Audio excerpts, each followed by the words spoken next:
Selamat bertemu kembali di rumah keluarga Bapak Rian Sialagan di tempat ini. Pada malam hari ini kita akan melaksanakan pertemuan pendalaman APP yang kedua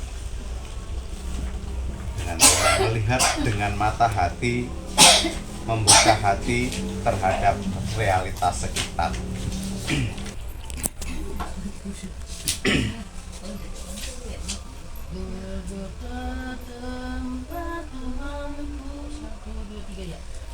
Kota tempat Tuhanku disalib dan dicela, agar dunia damai pula dengan Allah Khaliknya.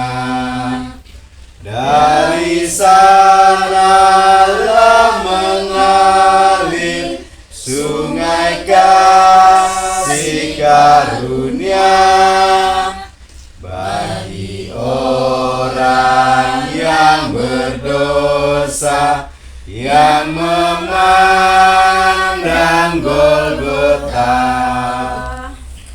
Paus Fransiskus dalam khotbahnya di Katedral Jakarta 4 September 2024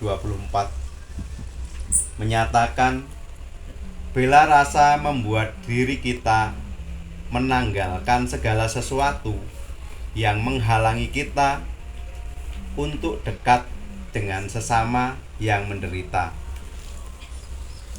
Saudara dan saudari kita yang sedang berada dalam lembah kesulitan hidup. Dalam tahun jubileum dan tersingkirkan, pertobatan bersama di masa Prapaskah ini juga mengajak kita menyadari dan memperbaiki sikap kita yang kurang peka melihat penderitaan sesama. Pertobatan bersama ini juga berarti mencari solusi bersama atas penyakit hati dalam masyarakat kita.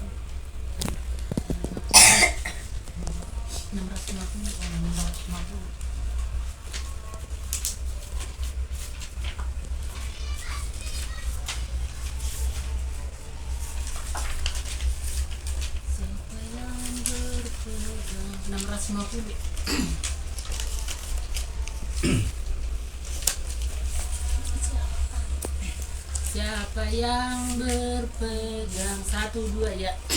Siapa yang berpegang pada sabda Tuhan dan setia mematuhinya, hidupnya mulia dalam cahaya bakar, bersekutu dengan Tuhannya. Percayalah dan pegang sabdanya, hidupmu dalam Yesus sungguh bahagia. Dengan 52. Lalu tibalah Yesus dan murid-muridnya di Yeriko. Dan ketika Yesus keluar dari Yeriko bersama-sama dengan murid-muridnya dan orang banyak berbondong-bondong, ada seorang pengemis yang buta bernama Bartimeus, anak Timeus. Ibu putar-putar pilih nomor 1. Ketika ada orang menderita sampai berteriak tapi tidak mendengarkan seruannya, tidak mendengarkan teriakannya. Jadi kita yang tuli malah, bukan Bartimeus ya. Datang pengamen kan, tidur kita. Malah besok datang lagi. Dia bukan menderita. Itu minta.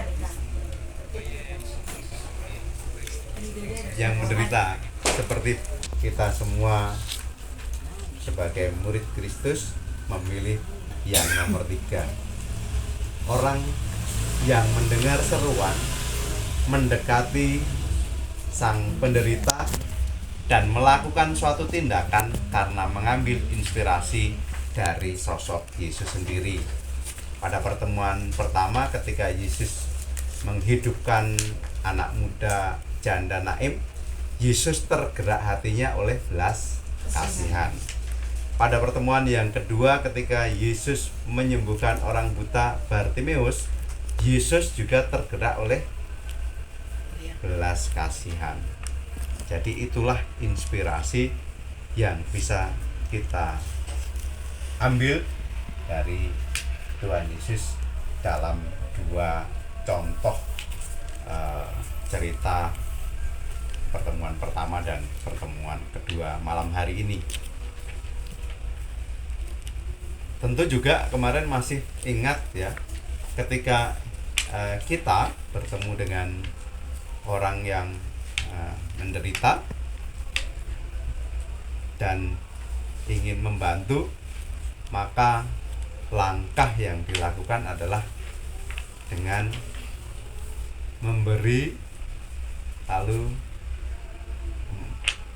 menjabat tangannya, memandang wajahnya, memberi juga dengan jangan melemparkannya, tetapi dengan tangan terbuka memandang wajahnya sebagai wujud perhatian kita. Itu yang pertemuan pertama kemarin kita bahas bersama-sama. Baik, kita masuk pada kisah inspiratif. Kita mendengarkan bersama. Di tahun 2024, kelompok Atma Brata yang digawangi oleh Bruder Petrus Partono membangun rumah ODGJ, orang dengan gangguan jiwa. Di rumah ini para sahabat ODGJ dilatih, dirawat, diobati, dan dibina sehingga mereka boleh kembali ke keluarga. Terimalah roti anggur persembahan diri kami, terimalah ya Bapa, terimalah pralambang karya kami, suka duka hidup kami, terimalah ya Bapa, terimalah.